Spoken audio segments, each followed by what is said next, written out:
आपका स्वागत है पैशन बायोलॉजी स्टडी पॉइंट में। तो आज मैं आपको बताने वाला हूँ इलेक्ट्रिक फील्ड के बारे में। व्हाट इज इलेक्ट्रिक फील्ड, एकदम ध्यान से और बहुत ही एकदम ध्यान से समझिए क्या होती है इलेक्ट्रिक फील्ड। देखिए इलेक्ट्रिक फील्ड क्या होते हैं वो समझते हैं। Force per unit volume is called electric field. आपने लोगों ने डेफिनेशन पढ़ रखी है, डेफिनेशन पढ़ रखी है आप लोगों ने कि फोर्स पर यूनिट वॉल्यूम क्या होती है, हमारी फील्ड, यानी कितनी फोर्स लगा रहे हैं वॉल्यूम पर। तो अगर हम कोई फोर्स लगा रहे हैं किसी वॉल्यूम पर, किसी चीज़ पर, तो किसी मैटर, अगर वॉल्यूम पर तो वॉल्यूम किसी मैटर की होती है।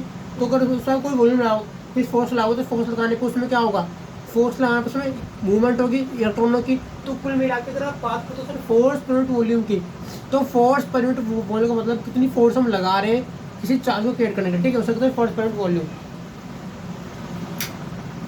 समझ रहे हैं। तो फोर्स पर यूनिट वॉल्यूम क्या होती है, फोर्स पर यूनिट वॉल्यूम का मतलब कि कितनी फोर्स हम अप्लाई कर रहे हैं किसी चेंज को करने के लिए, इलेक्ट्रॉन के मूवमेंट के लिए।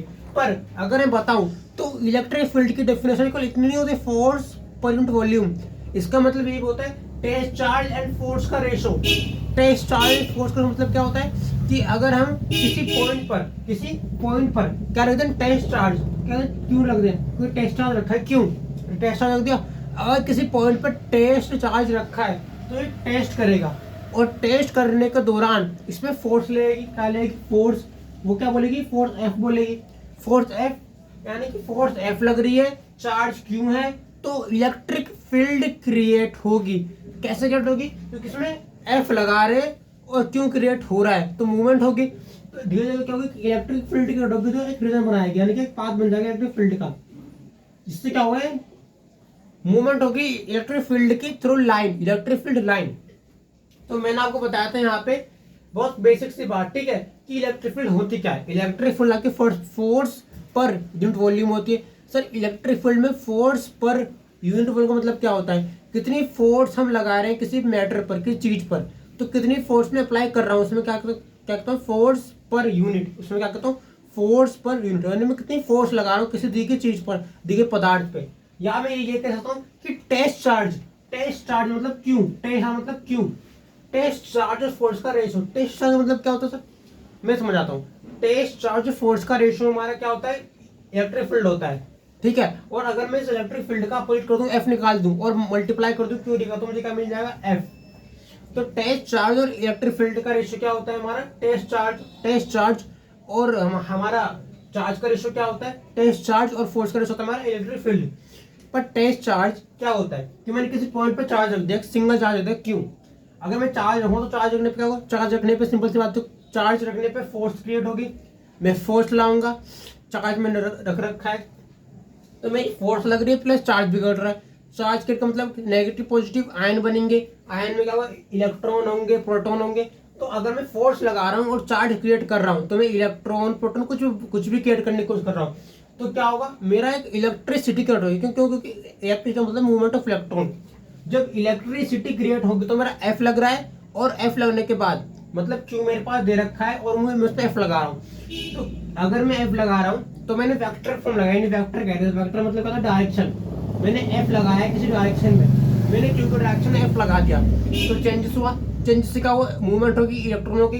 अगर मैं लगाए हुए ऐसे इलेक्ट्रॉन गति करेंगे तो क्या होगा, धीरे धीरे करके एक इलेक्ट्रिक फील्ड क्रिएट होगी, मतलब धीरे धीरे करके इलेक्ट्रॉन इकट्ठा होंगे, और इलेक्ट्रॉन इकट्ठा होते होते एक एरिया बनाएंगे जिसमें क्या होगा, इलेक्ट्रिक फील्ड, ठीक है।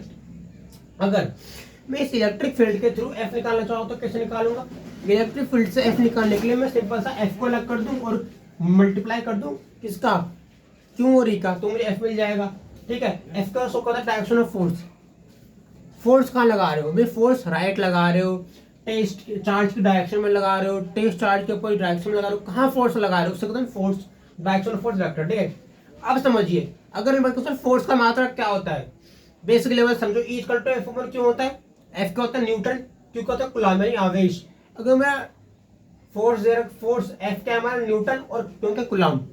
अगर एफ मेरा न्यूटन है और क्यू कूलम्ब है, तो ई का होगा न्यूटन पर कूलम्ब, सिंपल सी बात है ये। तो ये आपको बहुत बेसिक सा इंट्रोडक्शन है फोर्स का, ठीक है, मतलब इलेक्ट्रिक फील्ड का।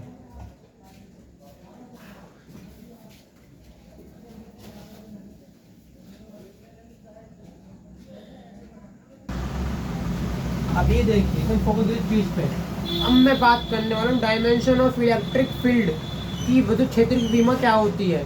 अगर बात करूँ डायमेंशन ऑफ इलेक्ट्रिक फील्ड की, तो मैं किसकी बात कर रहा हूँ, मैं बात कर रहा हूँ कि अगर आपने कहीं विद्युत क्षेत्र उत्पन्न कर दिया तो उसका विमा सूत्र क्या होगा। विमा सूत्र क्या होता है, विमेय सूत्र वह सूत्र होते हैं जो किसी फॉर्मूले को डिफाइन करने के लिए यूज किया जाता है। ठीक है, तो विमेय सूत्र। ठीक है, अब समझते हैं विमेय सूत्र होते क्या है, एकदम फोकस कीजिएगा।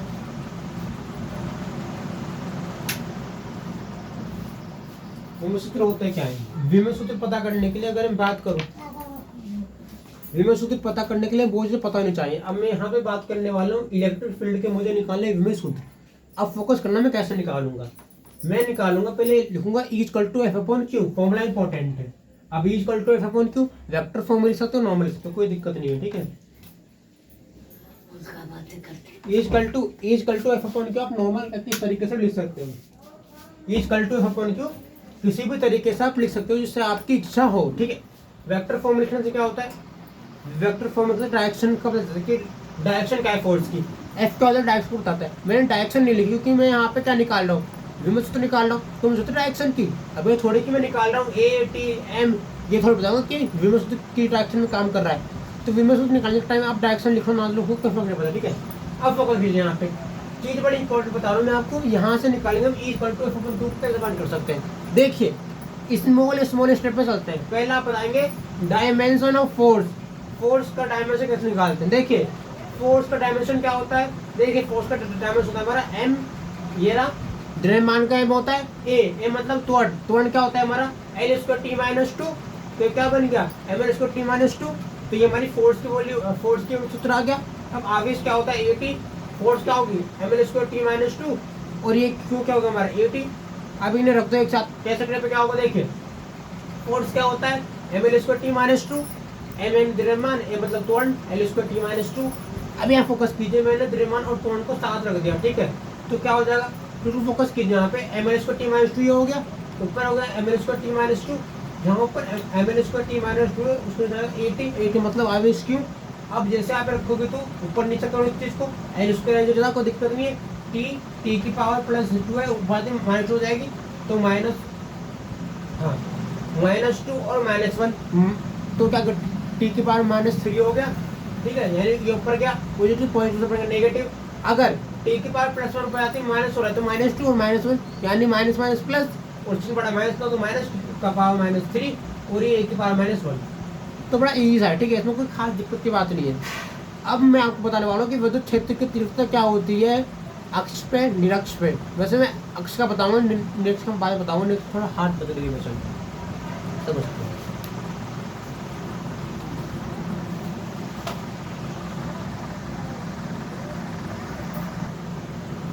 देखिए अब बात करते हैं इलेक्ट्रिक फील्ड कैसे निकाल सकते हैं, दो पॉइंट पे, एक्सिस और उसके एक्सिस के अलावा एक और पॉइंट होता है जो उसका मिलने वाला पॉइंट होता है।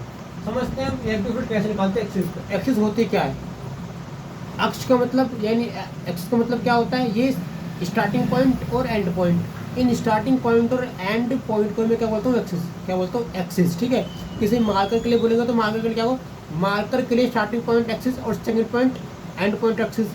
तो हर चीज़ का एक्सिस पॉइंट है, वो एक्सिस पॉइंट का होता है स्टार्टिंग पॉइंट और एंड पॉइंट। ठीक है, अब समझते हैं होता है क्या है भाई। आप निकालने वाले इलेक्ट्रिक फील्ड, तो इलेक्ट्रिक फील्ड निकालने के लिए आपको देता है डायग्राम। डायग्राम क्या बोलता है कि सपोज 2 चार्ज, मानना 2 चार्ज है हमारे पास in a place, suppose 2 charge in a place, हमारे पास 2 चार्ज है एक प्लेस पे। ठीक है, +Q -Q, ठीक है, 2 चार्ज है +Q -Q या -Q +Q। तो पहला पॉइंट क्या बोला गया, ध्यान समझना कि आप सपोज मतलब माना, क्या माना आपने, आपने माना कि आपके पास 2 चार्ज है। 2 चार्ज कैसे, एक +Q एक -Q, 2 चार्ज है +Q -Q, और वो +Q और -Q कितनी दूरी पर है, L दूरी पर है, L दूरी पर। ठीक है, +Q -Q चार्ज दे रखा है, डिस्टेंस दोनों की L है। ठीक है, ओके क्लियर। अब क्या होता है, फाइंड इलेक्ट्रिक फील्ड, और इसके अलावा आप क्या लिख सकते हो, इस पर आप ये लिख सकते हो कि पॉइंट A एंड B, यानी A एंड B पॉइंट से point A and B distance, point A and B and point पे डिस्टेंस आर, यानी A एंड B और P की दूरी R है, यानी जो हमारा A और B है और P है उसकी दूरी R है, यानी जो A और B है और P इसकी दूरी R है। और हमें ए और बी पॉइंट से आर दूरी पे क्या निकालना है, इलेक्ट्रिक फील्ड निकालना है। तो मैंने क्या लिखा, ओ एंड पी पे जो चार्ज रखा है उसे करंट क्या निकालो, मुझे क्या फाइंड करना है, विद्युत क्षेत्र की तीव्रता। ठीक है, अब बिल्कुल फोकस सुन ध्यान से, मैं स्टार्टिंग की लाइन रिपीट कर रहा हूँ दोबारा। इलेक्ट्रिक फील्ड निकालने के लिए वो भी एक्सिस पे आपको क्या करना है मैं बताता हूँ। पहले आपको क्या लिखना है, सपोज टू चार्ज, आपके पास दो चार्ज रखे हैं इन अ प्लेस, एक जगह पे, एक प्लस क्यू है और एक माइनस क्यू है। ठीक है, और उन चार्ज की दूरी क्या है, एल है, और दूरी क्या है, एल है। और पी के बीच की दूरी, और पी के ओ से पी दूरी पे भी क्या निकालनी, इलेक्ट्रिक फील्ड निकालनी है। ठीक है,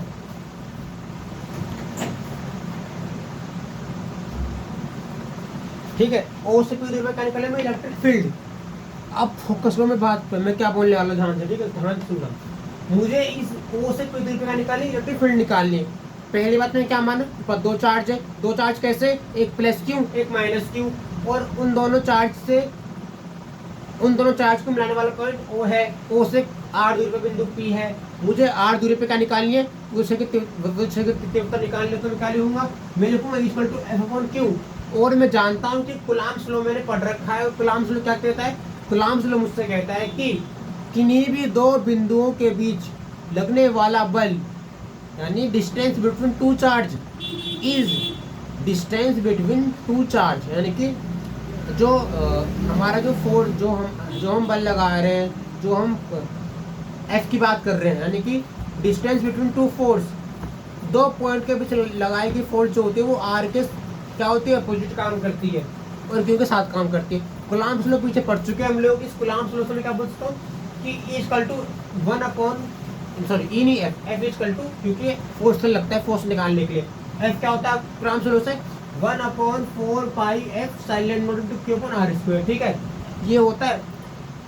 अब समझना फॉर्मूला क्या होता है, ये बराबर एफ अपॉन क्यू, ये बराबर एफ अपॉन क्यू, और इस एफ अपॉन क्यू के लिए मैंने फॉर्मूला और ड्राइव कर दिया, मैंने क्या लिख दिया, 1/4 pi F silent naught into Q upon are square.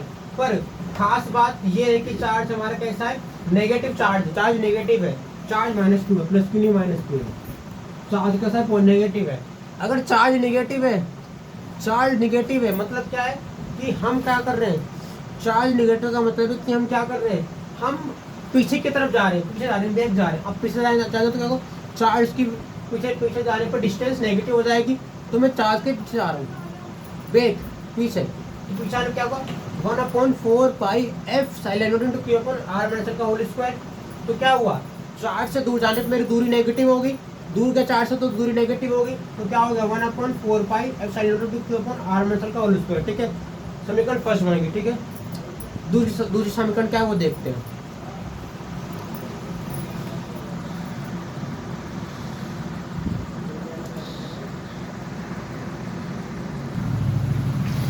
अभी देखिए अब क्या हो चुका है वो समझते हैं। देखिए मैंने आपको दो चार्ज दिए, एक पॉजिटिव एक नेगेटिव। अब दोनों चार्ज के लिए मैंने आपसे ये कहा कि आपको मैं दे दी क्वेश्चन फर्स्ट, वो इक्वेशन फर्स्ट क्या बोलती है, वो इक्वेशन फर्स्ट ये बोलती है कि मैं दूरी से अपोजिट जा रहा हूँ, अपोजिट पीछे जा रहा हूँ, पीछे, तो दूरी से अपोजिट जाने पे क्या होता है, नेगेटिव। क्या होता है, नेगेटिव। तो मैंने दूरी कर ली नेगेटिव, क्योंकि मैं अपोजिट चल रहा हूँ, अपोजिट जाऊंगा तो मेरी दूरी नेगेटिव हो जाएगी, तो मेरी दूरी क्या होगी, आर माइनस का होल स्क्वायर। ठीक है, बस ये क्वेश्चन फर्स्ट बनेगी। सेकंड क्या बनेगी, पॉजिटिव के लिए, मतलब मैं चार्ज के साथ चल रहा हूँ, अब मैं चाहता हूँ अपोजिट, दूरी का अपोजिट, तो मेरी दूरी होगी नेगेटिव, पर मैं दूरी के साथ चल रहा हूँ, तो दूरी के साथ चलने पे क्या होगा, पॉजिटिव, मतलब मेरी दूरी के साथ चल रहा हूँ तो पॉजिटिव। ठीक है, समझ में आ रहा है, दूरी के साथ चलने पे कहते हैं पॉजिटिव। ये बात बहुत इंपॉर्टेंट है, दूरी के साथ चलने पे कहते हैं पॉजिटिव। अब पॉजिटिव होने क्या होगा, दूरी पॉजिटिव, मतलब क्या हो जाएगा, 1/4 pi F silent two q upon r plus का होल स्क्वायर। दूरी पॉजिटिव, दूरी नेगेटिव कब होगी, दूरी से दूर जाने पे, और दूरी से पास आने पे क्या हो जाएगा, दूरी पॉजिटिव। आर से दूर जाओगे तो आर नेगेटिव, अपोजिट काम हो रहा है तो नेगेटिव, दूरी नेगेटिव, आर प्लस का होल स्क्वायर।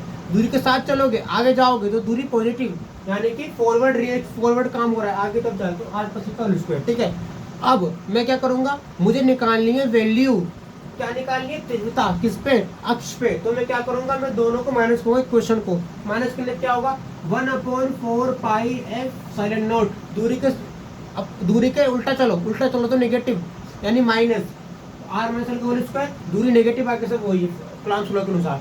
अगर दूरी के साथ चलो मतलब पॉजिटिव, मेरी दूरी बढ़ रही है मतलब पॉजिटिव, मैं आगे जा रहा हूँ पॉजिटिव, फॉरवर्ड तो फॉरवर्ड में पॉजिटिव तो दूरी positive 1/4 pi F sign naught into Q upon R plus का होल स्क्वायर। ठीक है, अब मुझे क्या करना है, मुझे कॉमन लेना है। कॉमन क्या है इसमें, क्यू और 4 पाई साइन नॉट, मैंने क्यू और ये कॉमन ले लिया तो मैंने क्या किया, मैंने Q upon 4 pi F sign not common ले लिया। तो Q upon 4 pi F sign not common लेने के बाद मुझे दूरी मिल गई ब्रैकेट में 1/r माइनस का whole square minus 1/r plus का होल स्क्वायर। ठीक है, अब समझना क्या होगा, यहाँ पे सब कुछ वही रहा, Q upon 4 pi sine not, कोई फर्क नहीं पड़ा, सब कुछ वही है। यहाँ देखिए माइनस प्लस माइनस, तो ये क्या हो गया R square minus L square total का होल स्क्वायर। अब देखना ये होता है फ्रैक्शन। फ्रैक्शन में क्या होता है, अगर नीचे वैल्यू नेगेटिव है तो ऊपर वाले पॉजिटिव करने के लिए पॉजिटिव से मल्टीप्लाई करना पड़ेगा, यानी नीचे की वैल्यू नेगेटिव है, नेगेटिव वैल्यू नीचे वाली है, मुझे ऊपर पॉजिटिव करना है तो नेगेटिव वैल्यू को पॉजिटिव करने के लिए क्या करूँगा, नेगेटिव वैल्यू को पॉजिटिव करने के लिए पॉजिटिव से मल्टीप्लाई कर दूंगा। तो मैंने वही किया, मैंने मल्टीप्लाई कर दिया पॉजिटिव से, तो मुझे क्या मिल गया आर प्लस का होल स्क्वायर माइनस, अब दूरी पॉजिटिव है, पॉजिटिव करने के लिए मुझे ऊपर अपोजिट करना पड़ेगा मल्टीप्लाई। फ्रैक्शन में अगर दो चीज़ें पॉजिटिव नेगेटिव दे रखी है, दूरी या कुछ चीज़, तो मुझे अपोजिट करना पड़ता है। अपोजिट किसका अपोजिट, अगर दूरी नेगेटिव दे रखी है तो आर प्लस का होल स्क्वायर, तो किससे मल्टीप्लाई करोगे आर प्लस का होल स्क्वायर से। अगर दूरी पॉजिटिव दे रखी है तो पॉजिटिव दूरी में क्या हो जाएगा, पॉजिटिव दूरी में फ्रैक्शन में क्या होता है कि हमें दूरी नेगेटिव करनी होती है, अपोजिट की ओर, अपोजिट उल्टा काम करो। तो आर प्लस एल का उल्टा क्या होगा आर माइनस एल का होल स्क्वायर, तो जहाँ आर माइनस एल रखा है उसका अपोजिट कर दो आर प्लस एल का होल स्क्वायर ऊपर, जहाँ आर प्लस एल रखा है वहाँ पर आर माइनस एल कर दो, उल्टा काम कर दो। तो क्या होगा वहाँ पर 4 pi epsilon into R plus L का होल स्क्वायर माइनस ब्रैकेट में आर माइनस एल का होल स्क्वायर और नीचे क्या आएगा R square minus L square का होल स्क्वायर। ठीक है, ये सिंपल सा डेरिवेशन है, बहुत डेरिवेशन है भी, ये खत्म नहीं हुआ, बहुत बाकी है, फोकस कीजिएगा।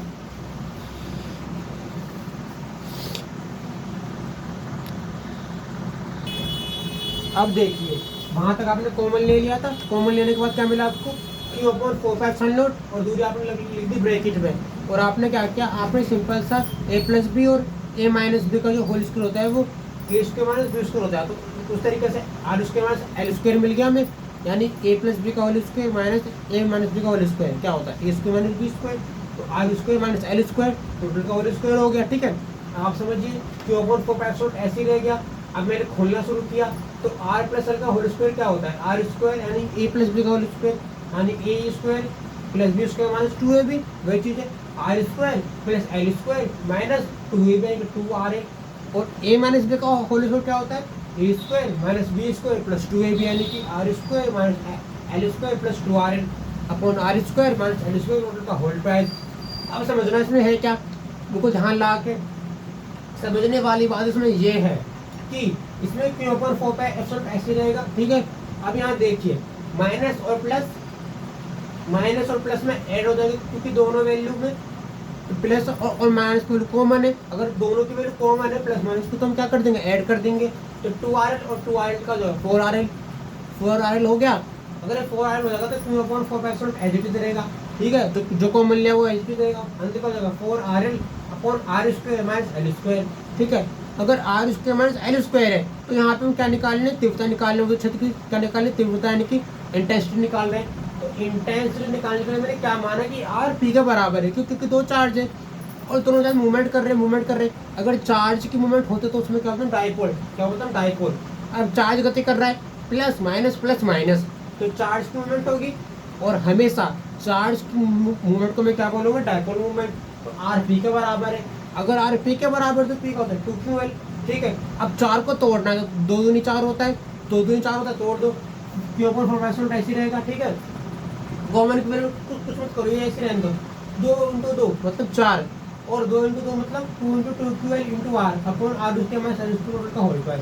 अगर मैं ये मान लूँ कि आर की वैल्यू बढ़ जाए और एल की वैल्यू कम हो जाए तो एल हट जाएगा और आर आ जाएगा, तो क्यू अपॉन 4 पाई एप्सिलॉन ऐसे रहेगा 2pr upon are square into square, तो 2 इंटू 2 4 होता है, तो पावर 4 हो गई, 4 पावर हो गई, तो क्यू अपॉन 4 पाई एप्सिलॉन ऐसे रहेगा और 2pr अपॉन आर पावर 4 ऐसे हो जाएगा। ठीक है, अब समझना यहाँ से हम स्टेप शुरू करने वाले हैं, क्या होगा यहाँ समझिए, इसकी यहाँ से आप शुरू कीजिए क्या होगा। इस कंडीशन को समझना ध्यान से, बड़े फोकस लाते हैं, ठीक है। ये देखिए E equal to 1/4 pi F silent note.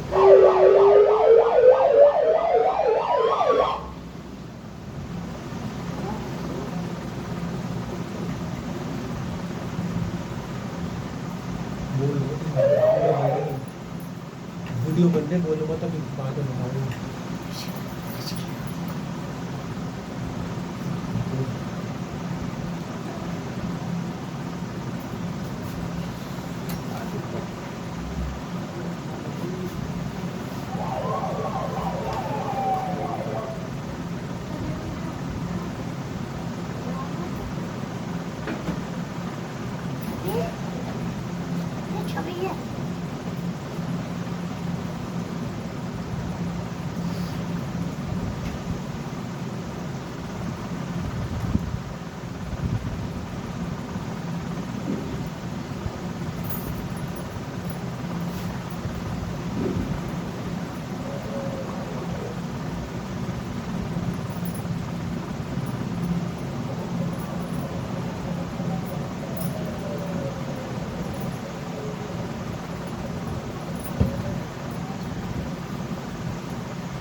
ठीक है, अब समझिए यहाँ पे हो रहा क्या है, यहाँ पे समझते हैं होता क्या है। यहाँ पे मैंने ये कहा कि मैंने कॉमन वैल्यू को कॉमन वैल्यू ऐसे रहने दी, कुछ मत करो, कॉमन वैल्यू को बिल्कुल ऐसे रहने दो, कुछ मत करो, ऐसे रहने दिया। ये जो पी है ये क्या है, ये 2 × 2 जो मैंने कहा 4, 2 × 2 जो मैंने कहा ना 4, उसी 4 का पी क्यू एल है, यानी कि 2 क्यू एल है पी के बराबर, ठीक है। वो पी एल आ गया, आर हमने नहीं छोड़ा, आर ऐसे रहा, यहाँ पे एल हट गया, एल हट से क्या हो गया R square × R square, R square 4 हो गया। मैंने क्या किया, मैंने यहाँ से आर काट दिया, यानी मैंने इस आर से एक और काट दी।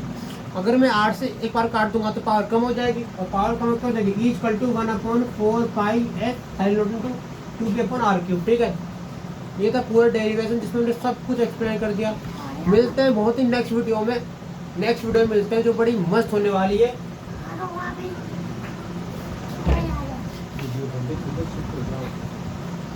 वीडियो बन रही है, वीडियो तो मिलते हैं नेक्स्ट वीडियो में, जिसमें मैं आपको बताऊंगा नेक्स्ट के बारे में, और एक समान भाई क्षेत्र में क्या होता है, और जो आपने 12 साइंस थीटा वाला वो पढ़ रखा है ना, P Q equal to P वाला, वो बताएंगे, ठीक है। यहाँ तक अक्ष वाला पूरा डेरिवेशन खत्म हो गया। आज की वीडियो में इतना ही, बाकी मिलते हैं नेक्स्ट वीडियो में।